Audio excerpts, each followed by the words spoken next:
Therese, good evening. How are you? Hi Gary, great to see you.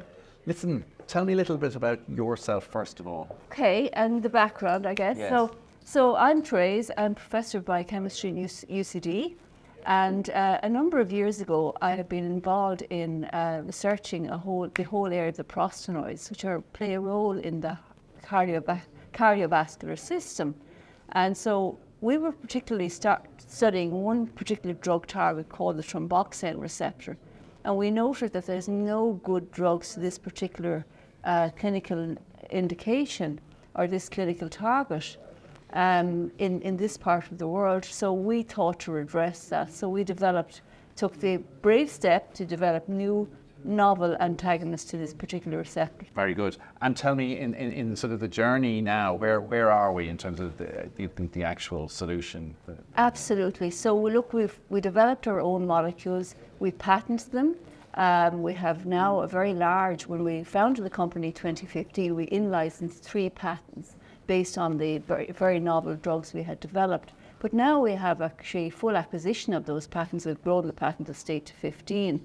So what we've been doing is, since company foundation, is really prioritizing what the disease is going to be that we're going to treat. And the condition we've identified is a heart and lung disease called pulmonary arterial hypertension.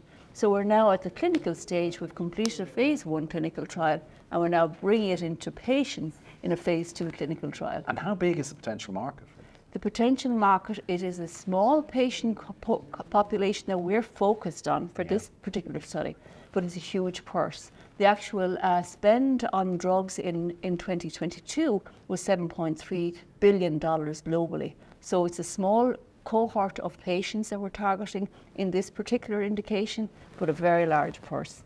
Certainly big enough to interest our investors. And a large unmet medical need. And any other sort of key sort of value drivers for the business, for investors here tonight? I suppose for every investment, it has to be, can the product deliver?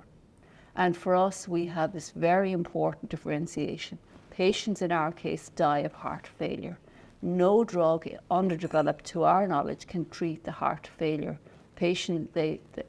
Really that's ultimately what you need to do, and ours has that particular differentiation. So really it's, can the product or the investment deliver? We believe it can. We have already been validated in a phase 1 clinical trial which shows that the drug is very good, so we hope that it will be very good in PH patients. Very good. Exciting times ahead. Exciting times ahead. I think the investors are going to like the story tonight. We hope so. Best luck. Thank you, Therese. Thank you. Thank you, Gary.